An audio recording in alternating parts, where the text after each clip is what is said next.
Hola, buenos días.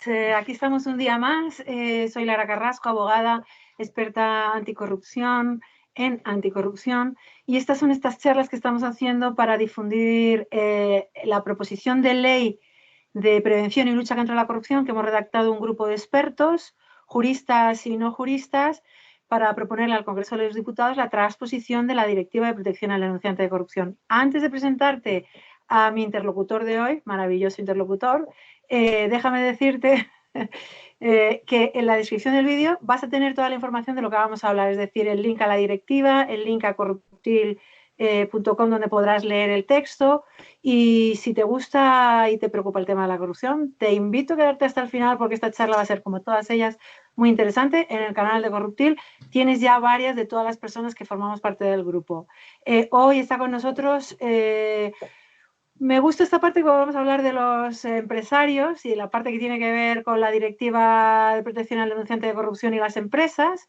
Y hoy nos acompaña un empresario magnífico concernido con este tema, un empresario ético, que es Ignacio Picorrales, responsable global de la empresa Media Post, que ahora nos va a explicar un poco qué es, y además es miembro de la Fundación de Derecho. Buenos días, Ignacio. Muy buenos días a ti y a todos los que nos van a escuchar. Oye, muchísimas gracias por estar aquí, porque esto siempre lo hablamos. No es fácil encontrar un empresario que quiera hablar de estos temas, de empresas éticas, de cómo afecta la corrupción, cómo enfrentar la corrupción, cómo podemos parar la corrupción. Entonces, y luego la parte muy importante que también vamos a hablar hoy aquí, que es la parte de lo que afecta a la Directiva de Protección al Denunciante de Corrupción, que es de obligada transposición y queda prácticamente 1 año y medio para que el Gobierno de España tenga la obligación de transponerla. Entonces, a ver si nos cuentas tú un poco cómo ves el asunto. Yo creo, Lara, que hablar de la corrupción es perfectamente posible y necesario en todos los estratos de la sociedad, ahora que hablamos de las empresas, sociedad como empresas. Yo creo que todos los grupos de opinión, todos los stakeholders de una compañía tienen en verdadera necesidad, lo crean más o lo crean menos, de hablar de la corrupción y de cómo combatirla, porque afecta a todo el mundo, afecta a los accionistas, afecta a los trabajadores, afecta a los proveedores, afecta a los clientes, afecta a los propios empleados y afecta a la sociedad. O sea que esto, yo creo que eso es un mantra que no tiene no es tan verdadero. Yo creo que todo el mundo debe hablar de la corrupción para combatirla, claro que sí. Pero realmente, porque en este grupo en el que estamos, la mayoría somos o abogados o han sido denunciantes o activistas o periodistas, pero es muy difícil traer a algún empresario para que hable de esto en público y explique. Yo sé que en el ámbito privado todos están preocupados por la corrupción y porque les afecta, pero no es fácil que se manifiesten de manera abierta. Bueno, si hablamos del empresario, puede parecer que el empresario, el patrón, la vieja usanza, quería amasar dinero por encima de todo, tener al final unos dividendos, y eso yo creo que ya no es así en muchas empresas. Al final todos nosotros somos ciudadanos, somos inversores porque somos ahorradores de alguna forma, somos empleados, somos sociedad, somos proveedores, con lo cual todas las actividades que se generan en toda una empresa las podemos llevar a cabo todos nosotros. Un abogado tiene de alguna forma un bufete o tiene algo parecido para que desde que pueda transmitir su conocimiento. También puede ser un inversor, con lo cual en la empresa y el empresario, que es de alguna forma el que puede estar, tuvo la idea de crear una compañía, ser accionista y dirigirla, no dejas sino de cumplir una serie de roles que también cumplimos todos nosotros de alguna manera. Si somos capaces de verlo así, todo el mundo tendría conciencia de que al final una empresa no deja de ser sino un cúmulo de actividades que generan varios stakeholders, como se dice en el mundo anglosajón, pero que en el fondo todos deberíamos estar muy interesados en que una empresa fuera transparente, digna y absolutamente anticorrupción. Bueno, claro, porque además mucha gente, no lo sé, yo lo veo desde fuera, lo hemos hablado muchas veces, que las empresas añaden mucho valor a un país, generan riqueza, pero que tiene que haber quizás una forma de otro tipo de empresa, o al menos que las empresas que vemos operando en todas las causas de corrupción dan una imagen muy mala, la verdad, de las empresas españolas. No sé muy bien No, no, si... no. O sea, hay empresas, todas las empresas tienen, al final las empresas las dirigen y las forman las personas, ni más ni menos, y sobre todo ni menos. Son las personas. Y las personas, pues podemos ser corrompibles, pues depende un poco de nuestro grado de educación cultural, de grado de transparencia y el de ética que queramos asumir como personas. Con lo cual, siempre que hay corrupción es porque hay malas prácticas. Las malas prácticas existen porque se permiten y no digo que se fuerce a que haya, sino que hay muchas compañías que no tienen controles. Por ejemplo, ahora mismo la figura del compliance que ha venido para quedarse, lo que es el grado de cumplimiento de las compañías, ese departamento, además que se les hace reportar a los directores generales o al Consejo de Administración, son un poco el juez que debe ser insoportable ante los comportamientos que pueda tener cualquier individuo, persona, mujer, hombre, en una sociedad que va a permitir que haya prácticas corruptas o que no las haya. Esto es muy importante. Esta figura, tenemos la importancia que tiene porque va a ser importante para que nos sigan mejorando y evitemos la corrupción. Pero las empresas, ha habido empresas y empresarios corruptos, como ha habido otro tipo de figuras en las empresas poco transparentes, poco dignos y poco desleales, ¿no? Pero hay que desmitificar un poco la figura de ese empresario de la patronal. Fíjate, me parece curioso que se siga llamando a la patronal porque viene de patrono. Eso, patrono es una figura del siglo XIX que está totalmente anquilosada, decimonónica y que no debería reflejar la relación que hay entre alguien que genera una idea, alguien que pone cierto dinero y que se endeuda un poco o un rato o mucho o poco, y luego la cantidad de trabajadores que trabajan en esa idea para explotarla y desarrollar una empresa cuyo objetivo, bajo nuestro punto de vista, debe ser crear valor añadido para la sociedad a través de los clientes a los que sirve. Pero al final es la sociedad la gran beneficiaria. Son los consumidores los que son los beneficiarios. Y es un juego, como dice Simon Sinek, un escritor norteamericano muy interesante, deberían ser juegos infinitos que durasen siempre. En esta época, y ya entro sobre la época de la COVID, que nos va a tocar vivir una larga temporada, tenemos que cambiar nuestros comportamientos porque ni el accionista debe perseguir los dividendos todos los años o cada 6 meses, eso debe pasar a un segundo o antes del plano. Los responsables globales de las compañías o los ejecutivos deben pensar más que nunca en el medio y largo plazo. Los trabajadores deben involucrarse más que nunca en participar en todas las decisiones de la compañía. Los proveedores deben ayudarnos a hacer lo mismo y nosotros, siendo proveedores de otros, a hacer lo mismo.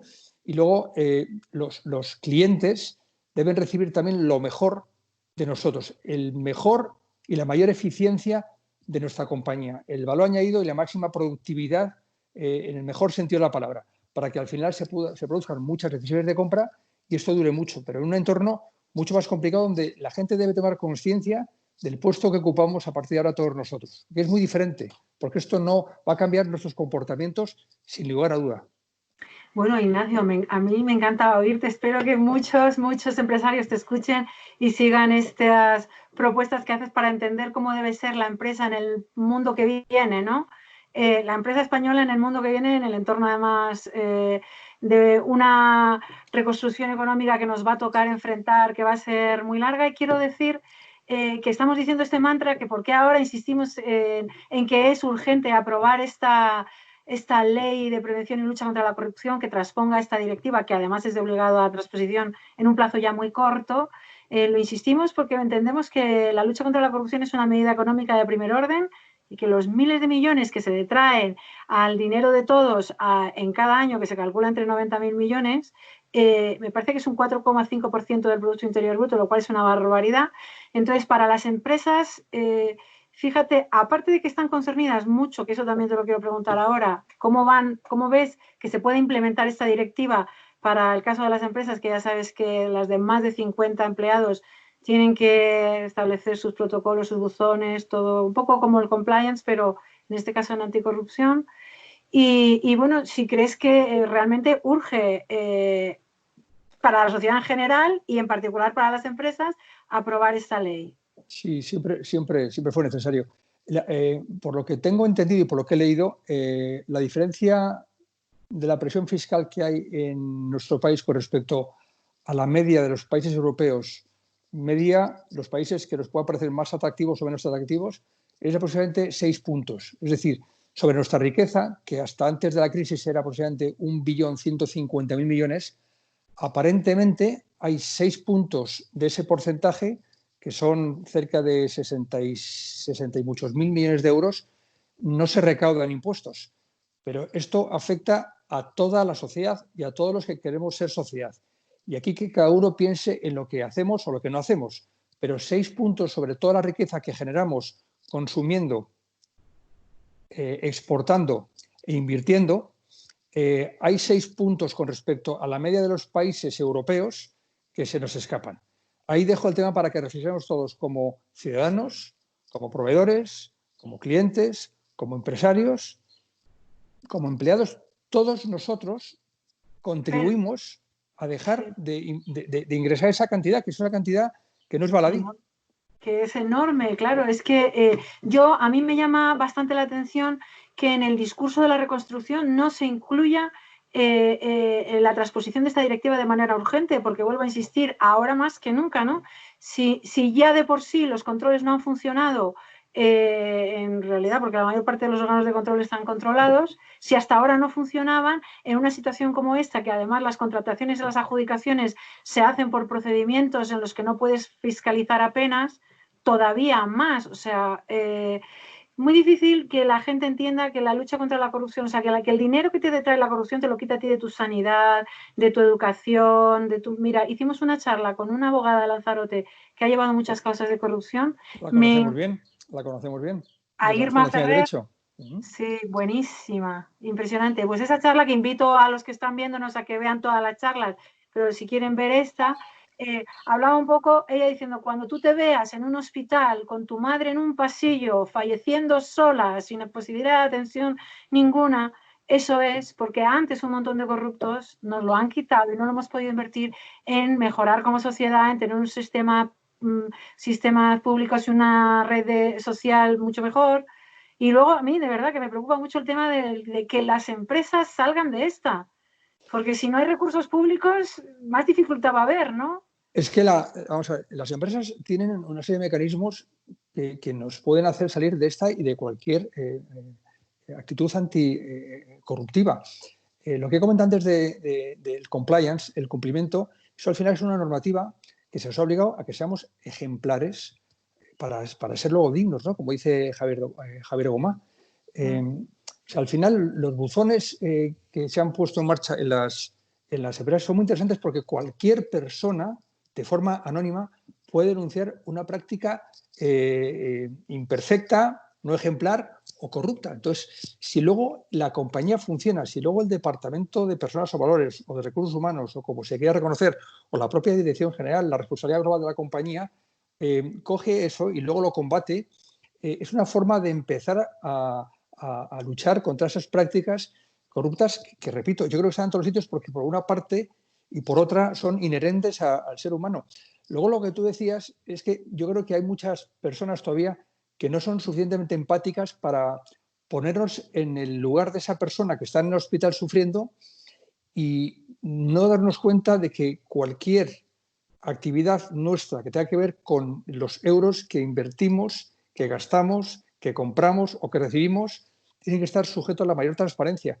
Si todos tuviéramos conciencia, y esto solamente se puede empezar a arreglar desde la educación, que haya una educación para la ciudadanía, una educación financiera que no existe ahora mismo, y luego ya normas punitivas desde el gobierno para aprobar lo que tenemos, que estamos achuchando y esforzándonos a que se apruebe, y luego las empresas que sean implacables con esto. El problema es que muchas veces las empresas, además esto para mí se tiene que empezar y acabar con la responsabilidad global del que crea o que dirige una compañía. Y luego ahora se está dando la posibilidad de que todos los empleados, la famosa empleabilidad de todos nosotros, tenemos que denunciar eso si realmente la empresa en la que trabajamos es digna de que nosotros sigamos trabajando, porque al final ni un director ni un responsable de compras, estoy poniendo ejemplos, no debe tener ningún poder para que se generen o se mantengan prácticas corruptas que hagan que luego magníficos trabajadores que están en otra parte de la curva de la pirámide no se queden en esas compañías para seguir transformando y mejorando la sociedad a través del mejor servicio a los clientes. Si lo viéramos así, con ese tipo de generosidad y si nos eleváramos un poco, cualquier trabajador tiene una responsabilidad extrema en que esto se cumpla. Por lo cual yo animo a todos los trabajadores de todas las compañías que empiecen a hacer esto porque ayudaría mucho a todo el mundo y no hay que tener miedo a hacer esto. Si estuviesen conmigo aquí hoy algunos de los denunciantes de corrupción que han pasado por 200 infiernos por atreverse a denunciar, probablemente tendrían mucho que decirte. Vamos a decirle a la gente que nos escucha que hay varias charlas también de algunos denunciantes. Está la de Arantxa Mejía de los afectados de los fondos buitres, está la de Ana Garrido de Gürtel, y habrá más. Ahora mismo no caigo mucho, ¿no? Pero, o sea, que de lo que se trata es de que se construya un sistema de respuesta institucional e independiente que no persiga que lo que tenga que haber son héroes que se tengan que animar a denunciar, sino que nos demos un sistema desde el que dar respuesta a esta lacra que es la corrupción, que nos roba un porcentaje del PIB altísimo y que provoca que no haya sanidad, que no haya educación. Esto por un lado. Mira, por otro... Es robar, también es sustraer. En la Fundación de Derecho decimos mucho la palabra extractores de rentas, que son las personas que de alguna forma crean una red para extraer rentas. Extraer es sonsacar a rentas y no es así. Hay que ofrecer valor a la sociedad y cobrar por ello, pero no extraer a nadie. Eso también lo dice mucho en el mundo de las empresas Stiglitz, el Premio Nobel de Economía, en su último libro, que es el capitalismo progresista, que recomiendo porque es extraordinario. Habla y hay que combatir a esos extractores, esas extractoras de rentas. Desde luego. A mí me gustaría que tú dijeses algo de tu compañía para que la gente entienda el nivel, o sea, en donde tú te mueves, ¿no? Y nos puedas trasladar, porque a mí me encantaría, me maravillaría que muchos empresarios siguiesen tu ejemplo, ¿no? Además, Lara, que hay muchos, Lara, de verdad que hay muchos. Yo conozco muchos. Pues que salgan ahí fuera a batallar con nosotros en esta lucha, porque, mira, yo lo digo mucho, me parece tan increíble, no solo que no hay cero recursos públicos, sino cero recursos de nada. Mira, lo dije en la charla con Irma Ferrer, digo, anda, que aquí una señora de mediana edad estudiándose tutoriales de YouTube para poder trasladar ahí fuera lo que estamos haciendo el grupo de expertos, que es una cosa que nos concierne a todos. Esto da más o menos la pista de cuál es el nivel de implicación no solo política, sino social, de todos los... Yo veo que hay mucha inquietud con el tema, pero muy poca gente, digamos... Mira, a mí me encantaría, oye, por si alguien nos está escuchando por ahí fuera, una empresa que pro bono nos quiere ayudar a hacer estos vídeos, del lío que hemos tenido para grabar esta charla, o una empresa, yo qué sé, que se dedique a la comunicación y nos ayude a hacer la comunicación, a hacer montaje de vídeos, porque este grupo de expertos, que lo pueden consultar en corruptil.com quiénes somos, y además en el canal de YouTube nos irán viendo. Por cierto, se me ha olvidado decir, Ignacio, que se suscriban, que le den a me gusta, que nos compartan, que lo compartan por WhatsApp si les está gustando la charla, que se lo manden a sus contactos. Pues todos hemos trabajado pro bono durante un año, nos hemos pegado una paliza para ponernos todos de acuerdo. Entonces, bueno, no se trata de que tengamos que ser héroes ni los que denuncian, ni los abogados que estamos con nuestro tiempo Tiene que haber más implicación social. Sí, tiene que haber gente más generosa, ¿no? Tenemos que ser más generosos y tenemos que buscar qué cosas nos hace más generosos, que es básicamente para mí el bien común.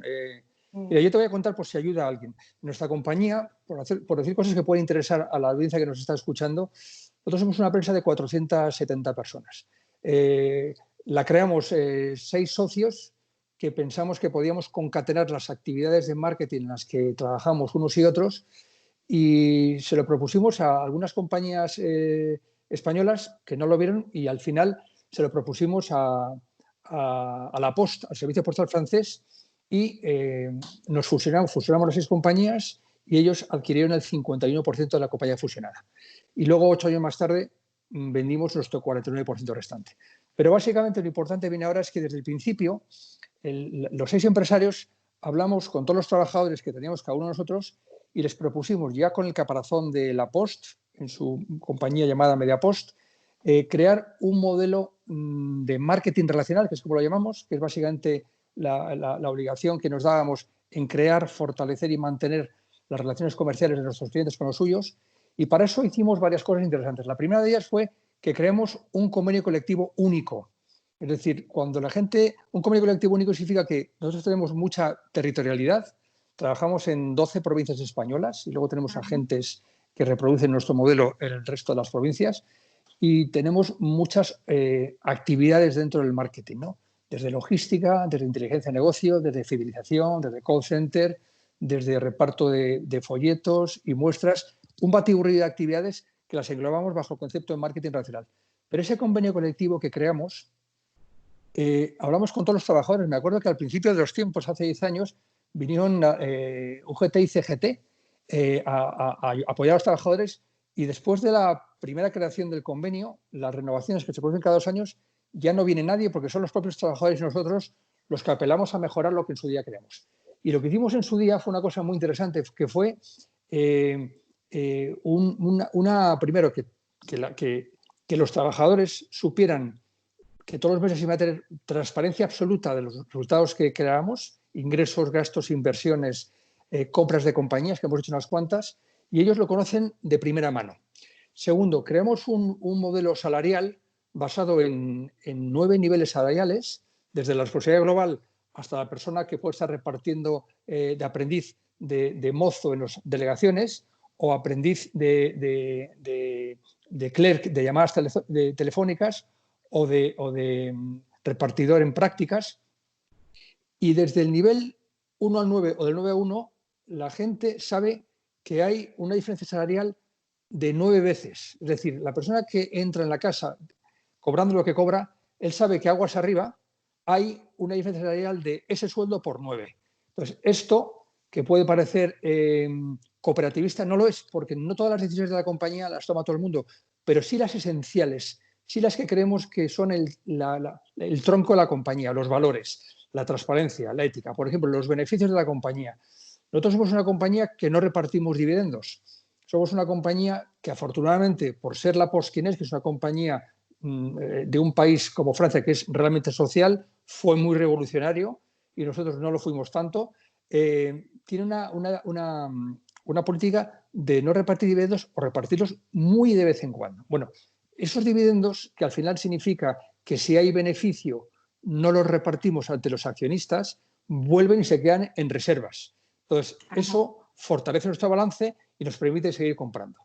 También lo que hacemos es que, a la vez esa política salarial que nos permite estar todos en una meritocracia teórica bastante flexible, luego lo que hacemos es que cuando los beneficios que se generan sobrepasan las expectativas creadas por los accionistas, es decir, si una compañía tiene unos fondos propios como la nuestra de 22 millones de euros y gana más del 8% sobre los fondos propios, esa diferencia neta lo que hacemos es que la repartimos al 50% entre los trabajadores y entre la empresa, de forma y manera que los trabajadores pueden recibir también ese exceso de fondos propios, porque si al final una compañía paga religiosamente a sus trabajadores para que todo el mundo tenga un sueldo digno y de mercado por el cual seguir trabajando y desarrollándose, si hay un exceso de dividendos o un exceso, mejor dicho, de beneficio, lo repartimos también entre los trabajadores. Entonces, esto da mucha tranquilidad a la compañía porque los trabajadores de la compañía están todos alineados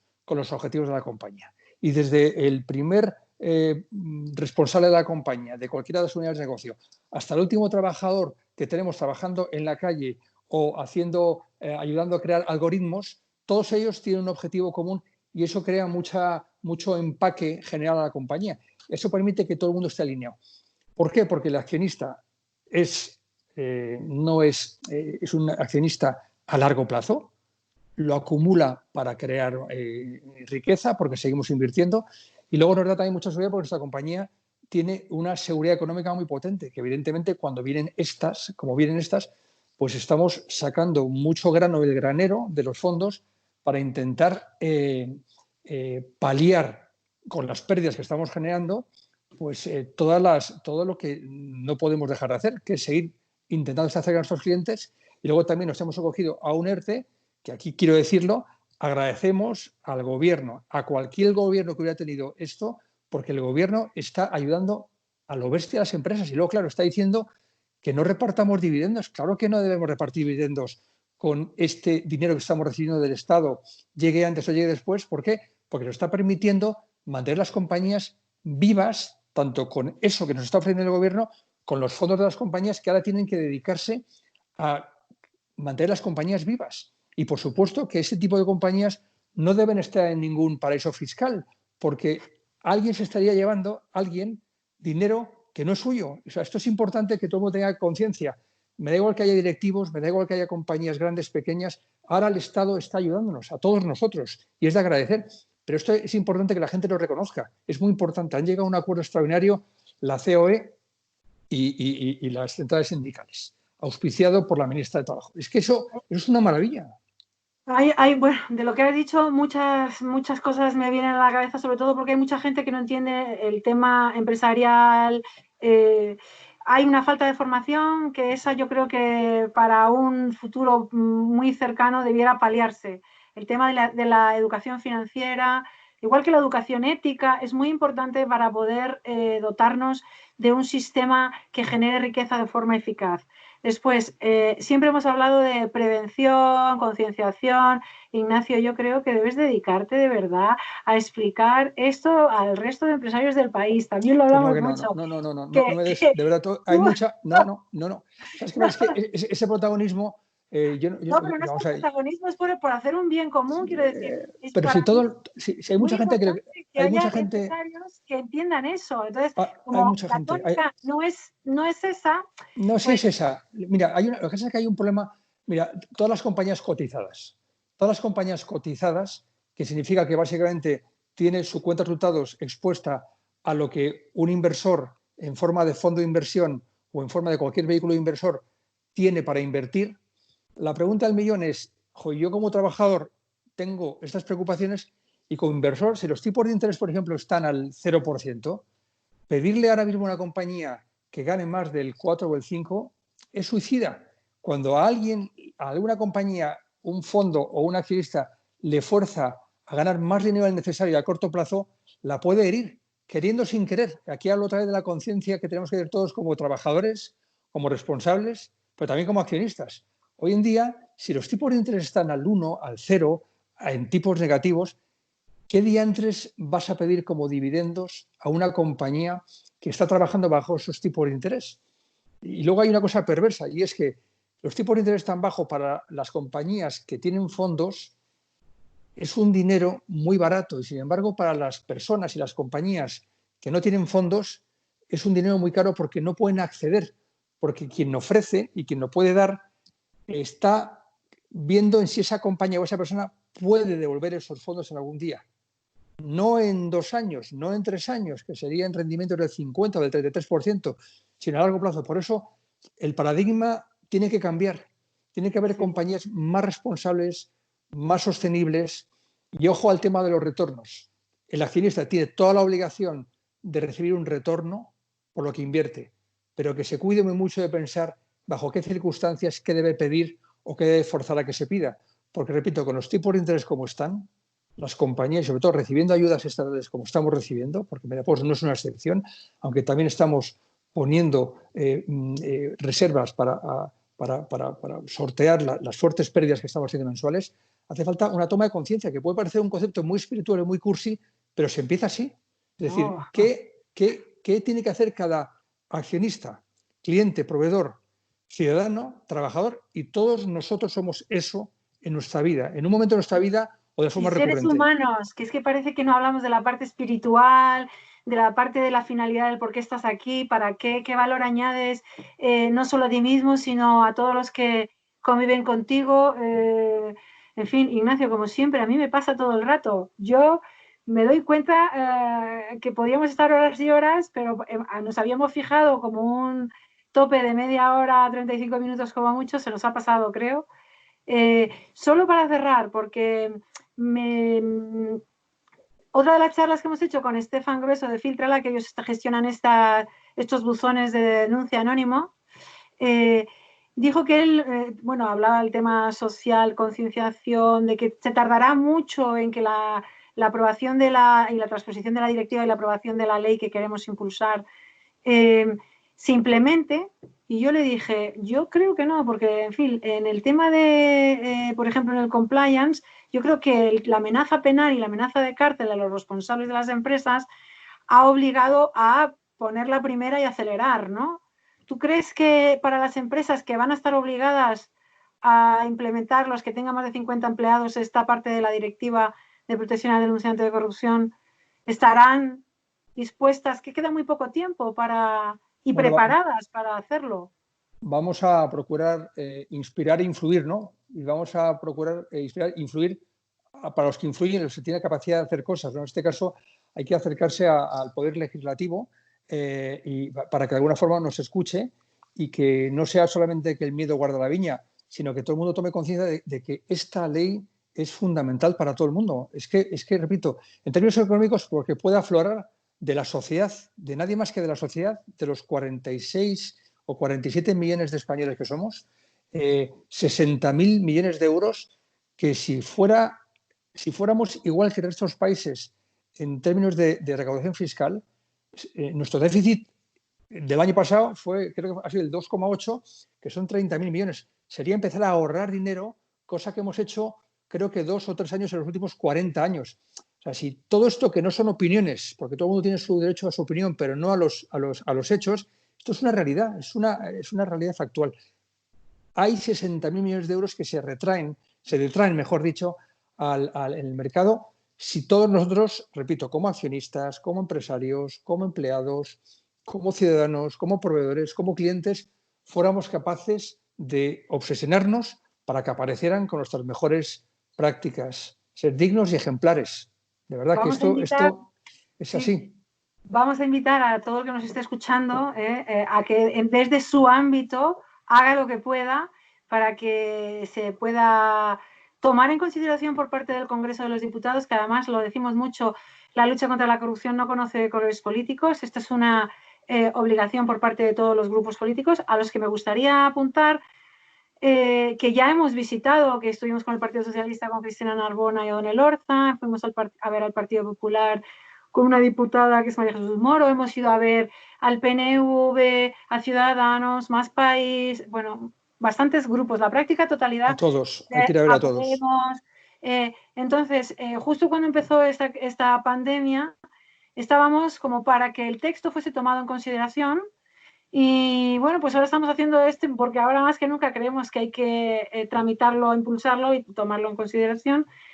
Así que a cualquiera que nos esté escuchando que ponga su granito de arena si es que le apetece, por lo menos compartiendo esta charla y dándole a me gusta y siguiéndonos en el canal de YouTube, que lo acabamos de abrir para poder explicar un poco toda esta iniciativa que hemos hecho este grupo de expertos anticorrupción. Ignacio, muchísimas gracias como siempre, es un placer. Me encanta hablar de empresas éticas y del papel tan importante que van a jugar en este cambio de tiempo y de forma de entender el mundo que viene ahora, ¿no?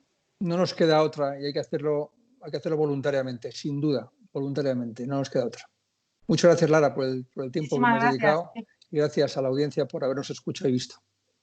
Pues nada, tienes que apagar tú la grabación. Hasta luego.